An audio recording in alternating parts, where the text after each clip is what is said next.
Le mythe de Susanoo et la déesse de la mer, un conte de chaos, rédemption et puissance divine. Le mythe de Susanoo et de la déesse de la mer est l'un des récits les plus captivants et profonds de la mythologie japonaise.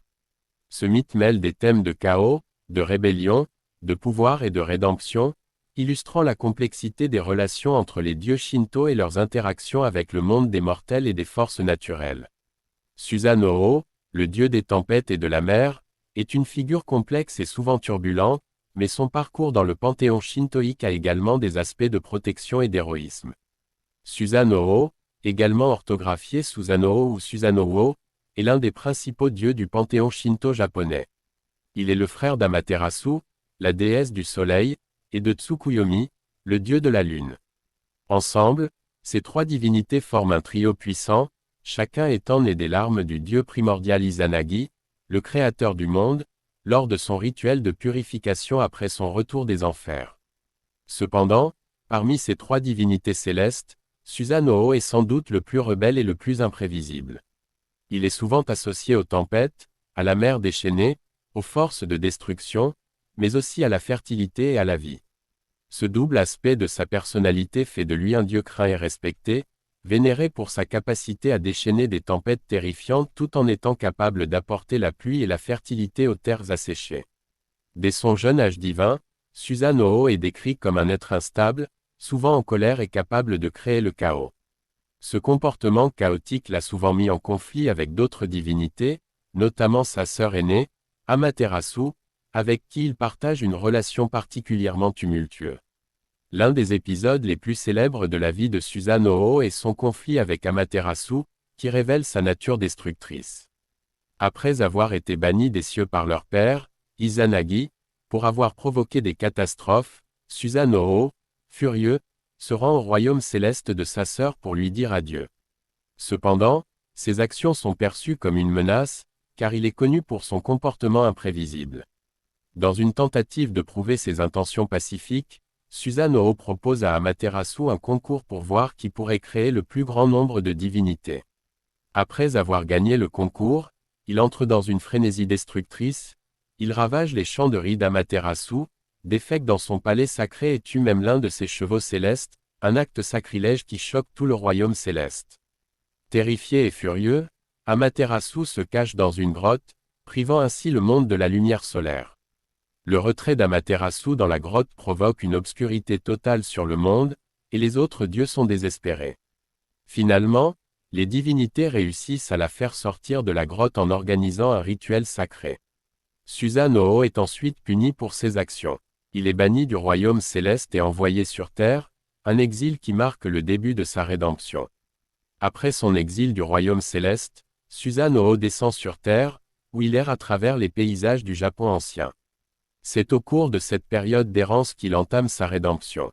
L'un des épisodes les plus importants de ce processus est sa rencontre avec Kushinadaim, une déesse liée à la mer et à la fertilité, dans une région appelée Izumo. En arrivant à Izumo, Susanoo découvre un couple âgé pleurant sur le sort de leur dernière fille, Kushinadaim. Le couple avait autrefois 8 filles, mais chacune d'entre elles avait été dévorée par un terrifiant serpent à 8 têtes nommé Yamata no Orochi. Ce monstre immense terrorisait la région, exigeant chaque année une jeune fille en sacrifice. Kushinadaim, la plus jeune des 8 sœurs, devait être la prochaine victime. Susanoo, touché par les pleurs de la famille, décide d'aider le couple et de sauver Kushinadaim. Il propose un plan pour vaincre Yamata no Orochi, en échange de la main de la belle déesse.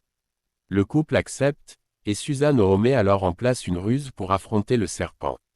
Susanoo élabore un plan astucieux pour terrasser le serpent. Il ordonne au couple de préparer 8 grandes cuves de saké, une boisson alcoolisée japonaise. Ces cuves sont ensuite disposées autour de la maison, chacune étant remplie d'alcool. Lorsque Yamata no Orochi arrive pour réclamer Kushinadaim, il est attiré par l'odeur du saké. Furieux, le serpent plonge ses 8 têtes dans les cuves et se met à boire avec avidité. Sous l'effet de l'alcool, Yamata no Orochi devient ivre et perd toute vigilance. C'est à ce moment que Susanoo saisit l'opportunité d'attaquer. Armé de son épée divine, il décapite le serpent tête par tête, mettant fin à son règne de terreur. Lorsqu'il ouvre l'une des queues du serpent, il découvre une épée sacrée, la Kusanagi no Tsurugi, qui deviendra l'un des 3 trésors impériaux du Japon. Cette épée symbolise la victoire de Susanoo sur le chaos et marque sa rédemption.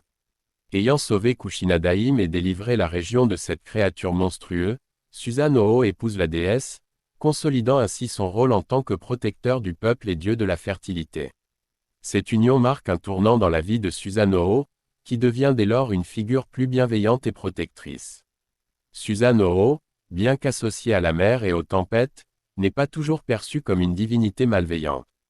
Après sa rédemption, il est vénéré comme un dieu protecteur, capable de maîtriser les forces de la nature et de protéger les humains contre ses propres excès. Son rôle en tant que dieu de la mer est particulièrement important dans un pays insulaire comme le Japon, où la mer joue un rôle vital pour la survie des communautés. Dans certaines régions du Japon, des sanctuaires sont érigés en l'honneur de Susanoo pour demander la protection contre les tempêtes et les rats de marée. Ces temples, situés près des côtes ou dans des zones maritimes, sont visités par les pêcheurs et les marins qui cherchent des bénédictions pour une mer calme et des voyages sûrs. De plus, Susanoo est également associé à la fertilité des terres, en raison de son pouvoir sur la pluie. Il est invoqué pour assurer la croissance des récoltes et la prospérité des villages agricoles. Le mythe de Susanoo est l'un des plus fascinants de la mythologie japonaise, en raison de la complexité de son personnage. Initialement perçu comme un dieu chaotique et destructeur, il traverse un chemin de rédemption qui le conduit à devenir un protecteur bienveillant, capable de maîtriser les forces de la nature. Son rôle dans la défaite de Yamata no Orochi et son mariage avec Kushinadaim illustrent sa transformation d'un être de chaos en un dieu de protection et de fertilité. En tant que dieu des tempêtes et de la mer, Susanoo incarne à la fois la puissance destructrice de la nature et la possibilité de rédemption et de renaissance. Son histoire, remplie de défis, de rébellions et de victoires héroïques, continue de captiver l'imagination des Japonais, qui vénèrent Susanoo non seulement pour ses exploits mythiques, mais aussi pour ses pouvoirs protecteurs dans la vie quotidienne. Le mythe de Susanoo et de la déesse de la mer reste un symbole puissant de la lutte entre l'ordre et le chaos, et de la capacité de transformation de l'individu face aux défis et aux obstacles de la vie.